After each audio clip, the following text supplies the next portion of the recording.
Hello friends, नमस्कार। मेरे channel धर्मधारा में आप सभी का स्वागत है। आज मैं आपको भगवान और भक्त की अनोखी प्रेम की कहानी सुनाने जा रही हूँ।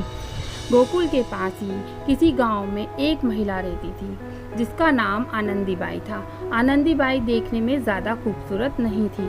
गोकुल में उसका विवाह हो गया।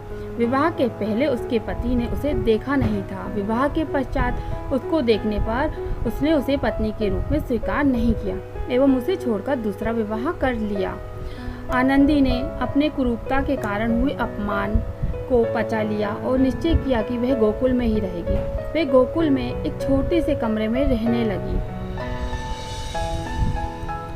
घर में मंदिर बना आनंदी बाई श्री कृष्ण की भक्ति में मस्त रहने लगी। आनंदी बाई सुबह शाम घर में ही विराजमान श्री कृष्ण की मूर्ति से बातें करती, उनसे रूठ जाती, फिर उन्हें मनाती और दिन में साधु संतों की सेवा में लगी रहती। इस प्रकार कृष्ण भक्ति और साधु संतों की सेवा में उसके दिन बीतने लगे। एक दिन की बात है, गोकुल में गोपेश्वर नाथ नामक स्थान पर श्री कृष्ण लीला का आयोजन होना था। उसके लिए अलग अलग पात्रों का चयन होना था। पात्रों के चयन के समय आनंदी बाई भी वहां विद्यमान थी।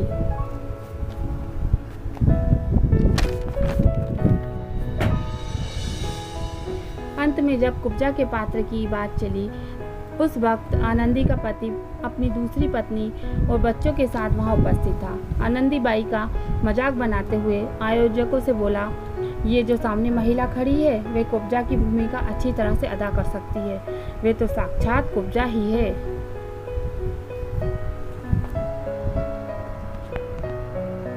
आयोजकों ने आनंदी बाई की ओर देखा और उसका कुरूप चेहरा उन्हें भी कुब्जा की भूमिका के लिए पसंद आ गया।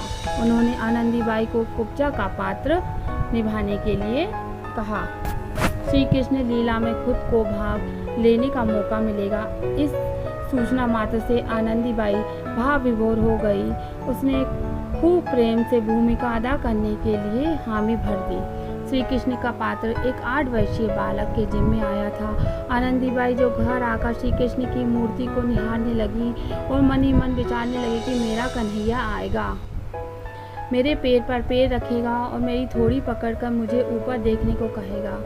वह तो बस नाटक के दृश्य की कल्पना में ही खोने लगी।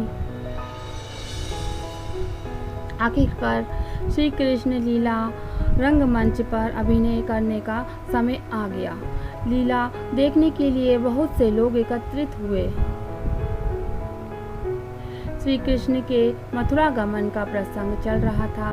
नगर राजमार्ग से श्री कृष्ण गुजर रहे थे। रास्ते में उन्हें कुब्जा मिली।